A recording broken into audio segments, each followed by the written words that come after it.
ഒരു ബേബി. എത്ര നാളായി ഇവിടെ താമസിക്കാൻ തുടങ്ങി? 60 വർഷമായിട്ടുണ്ട്. ഒരു കുടിയേറ്റ കർഷകനാണല്ലേ? 60 വർഷമായി ഇവിടെ താമസിക്കാൻ തുടങ്ങി. ഇതിനു മുമ്പ് എപ്പോഴെങ്കിലും ഇങ്ങനെ സംഭവിച്ചിട്ടുണ്ടോ? ഇല്ല, ഇവിടെ പല പ്രാവശ്യം ഇവർ കുടിയിറക്കാനൊക്കെ വന്നെങ്കിൽ ഇതുവരെ ഒന്നും നടന്നിട്ടില്ല. 83 അന്ന് ഇറക്കാൻ വന്നു. അന്ന് ഇവിടെ 5000 ആളുകൾ കൂടി ഇവരെ തടഞ്ഞു. അവർ തിരിച്ചു പോയി. അതിനുശേഷം ഞങ്ങളിവിടെ സ്വസ്ഥമായിട്ട് ജീവിക്കുകയായിരുന്നു. ഇന്നിപ്പോൾ ഇവരെ അവിടെ പിടിച്ചെടുക്കാൻ വേണ്ടി അവിടെ ആനയാട് കുത്തെന്ന് പറഞ്ഞൊരു വെള്ളച്ചാട്ടമുണ്ട്, അത് കൈവശപ്പെടുത്താൻ വേണ്ടി അവിടെ ടിപ്പാസ് വെച്ച് പിന്നെ പൈസ മേടിക്കാൻ വേണ്ടിയാണ് ഇവരിപ്പോൾ ഈ ശ്രമം കൊണ്ട് വന്നിരിക്കുന്നത്. ഇവിടുത്തെ സമൂഹത്തിലൊരു ഇക്കോ ടൂറിസമുണ്ട്, അവിടെ ഒരാൾ പോകണമെങ്കിൽ 50 രൂപ കൊടുക്കണം. ഇപ്പോൾ ഇവിടെ ആണെങ്കിൽ ആളുകൾ വന്ന് കയറുന്നു പോകുന്നു, അതിൻ്റെ വേദനയാണ് ഇവർക്ക്. ഇവിടെ ഞാൻ താമസിക്കുന്ന എൻ്റെ തൊട്ട അതിരുകാരന് പട്ടയമുണ്ട്. എൻ്റെ പട്ടയം തട്ടിക്കളഞ്ഞു എന്നുള്ള പ്രത്യേക വൈരാഗ്യം വെച്ച്. ഈ പട്ടയത്തിന് അപേക്ഷ ഞങ്ങളെല്ലാം അപേക്ഷ സമർപ്പിച്ചിട്ടുണ്ട്. അവിടെ പിന്നെ ഞങ്ങളുടെ വാർഡിൽ തന്നെ 3000 രൂപയുടെ ആളുകളുടെ അപേക്ഷയുണ്ട് 6-ാം വാർഡിൽ. ഈ കുരിശ് തകർത്ത സ്ഥലം ചേട്ടന്റെ വീടിനോട് തൊട്ടടുത്താണല്ലേ? അടുത്തല്ല, ഒരു 100 മീറ്റർ അകലമുണ്ട്. 100 മീറ്റർ അകലമുണ്ട്. സംഭവം കണ്ടിരുന്നോ?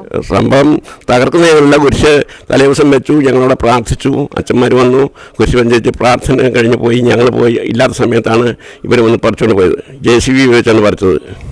അങ്ങനെ ഞങ്ങൾ ഒളിച്ചും പാത്തൊന്നുമല്ല. ഞങ്ങൾ ആരും ഇല്ലാത്ത സമയം നോക്കി അവർ പറിച്ചുകൊണ്ട് പോയി. ഞങ്ങൾ അവിടെ ഒരു കമ്പ് പോലും വെട്ടി അവർക്ക് കുറച്ച് നഷ്ടം വരുത്തിയിട്ടില്ല. അവിടെ നിൽക്കുന്ന കൃഷികളും ലേഖനങ്ങളും കണ്ടാൽ നിങ്ങൾക്ക് മനസ്സിലാകും.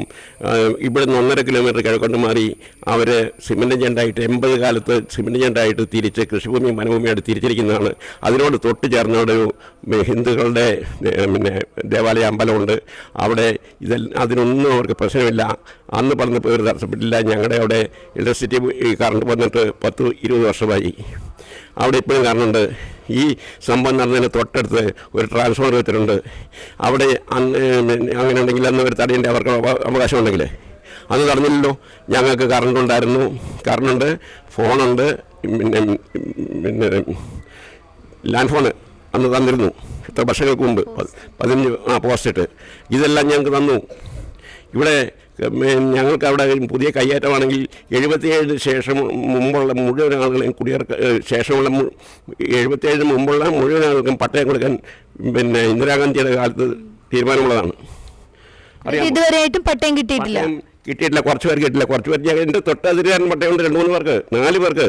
60 വർഷമായി ഇവിടെ താമസിക്കുന്ന ആൾക്ക് ഇതുവരെ പട്ടയം കിട്ടിയിട്ടില്ല. ഇപ്പോഴ് അപേക്ഷ സ്വീകരിച്ചിട്ടുണ്ട്. പുതിയ പിന്നെ മുഖ്യമന്ത്രി ഇടയിൽ അപേക്ഷകളെല്ലാം സ്വീകരിച്ചിട്ടുണ്ട്. അളക്കാൻ വരുമെന്ന് പറയുന്നു, സർവേറിൽ നിന്ന് പറഞ്ഞു നിർത്തിയിരിക്കുന്നു. പക്ഷേ ഈ കുരിശ് സ്ഥാപിച്ച സ്ഥലം എന്ന് പറയുന്നത് നമ്മുടെ പള്ളിയുടെ കൈവശാവകാശ രേഖയിലുള്ള സ്ഥലമാണ്.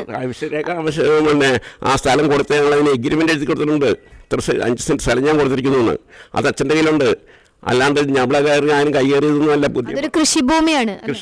അതിൻ്റെ തൊട്ടടുത്ത് നിൽക്കുന്ന കാഴ്ച 50 വർഷം പഴക്കമുള്ള തെങ്ങുകൾ അതിന് ചുറ്റുപാട് നിൽക്കുന്നുണ്ട്. നിങ്ങൾ കണ്ടതല്ലേ? പിന്നെ ജെൻഡായിട്ട് തിരിച്ചിട്ടുണ്ട്. അവിടെ പിന്നെ 80 കാലത്ത് സിമൻറ്റ് ജെൻഡായിട്ട് അതിന് കോടികൾ മുടക്കുന്നതാണ്. മുണ്ടമണി പള്ളി ഇരിക്കുന്നത് പട്ടയില്ലാത്ത സ്ഥലത്താണ്. വെണ്ണപ്പള്ളി ഇരിക്കുന്നത് പട്ടയില്ലാത്ത സ്ഥലത്താണ്. ഇവിടെ അമ്പലം ഇരിക്കുന്നു, അതിന് പട്ടയില്ല.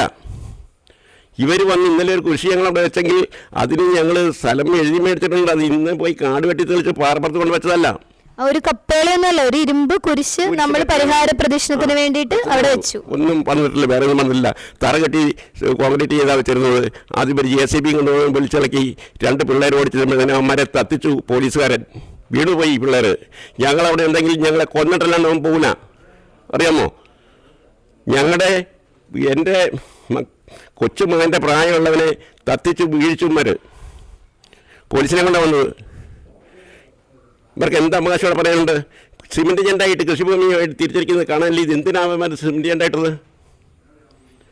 ഇവിടുത്തെ മന്ത്രി അറിഞ്ഞിട്ടോ ഗവൺമെൻറ് അറിയാതോ ഇവിടെ ഒരാളെ കുടിയിറക്കാൻ പാടുണ്ടോ?